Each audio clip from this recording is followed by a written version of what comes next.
Қазақ тарихындағы ерен ерліктердің иесі, 14 жасынан жоңғарға қарсы шайқастардың ортан белінде дараланған даңқты батырларымыздың бірі Абақ керей ішіндегі жас табан руынан шыққан Шақантай Жауғашарұлы. 1724 жылы ұлы қолбасшы Қабанбай бастаған 30 мың жауынгер Аягөз өзені бойында қалың жоңғарлармен қанды майдан болады. Сонда 18 жасар Шақантай қарсы топтың айтулы батырын жекпе-жекте жер жастандырып батыр атанады. Мықты сайыскердің ерен ерліктері мен өнегелі өмір жолындағы рухты оқиғалары бағасы биік баймұрамыз. Оның 10 әйелінен туған 22 ұлы мен 30 қызы бүгінде өсіп-өніп өз алдарына рулы елге айналған. Ұрпақ қамын ойлаған қаһарман қайраткер 1793 жылы 87 жасында Бақанас бойындағы Қарауыл төбеде қайтыс болған. Баһадүр бабамыз қартайған шағында дулығасын балалары Құлбарақ пен Байбараққа аманат етіп тапсырған екен.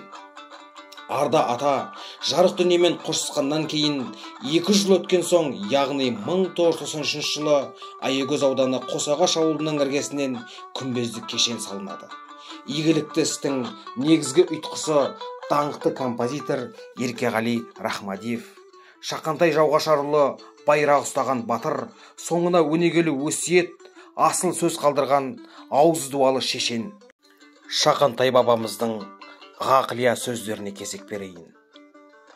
Данадан артық даңқ жоқ, Алладан артық анық жоқ. Құдайдан артық ем жоқ, Құраннан артық кием жоқ. Бақанас бақыт, Шұбартау шұрат. Қара жер ырыс, халыққа тыныс. Жерін сатқанды 7 атасы қарғайды, елін сатқанды 12 атасы қарғайды. Ер отбасының иесі, әйел отбасының киесі. Жақсы ана жалпақ жұрттың анасы, отбасының данасы. Өзін таныған адам басқанды таниды. Селебеңді тастама, сескенгенде серігің. Мақсатым бай болу емес, ел жұртыма сай болу. Самұрықтан бақтайса, сауысқанда бей болар. Шабаққа бақ қонса шағыла келіп сәлем береді.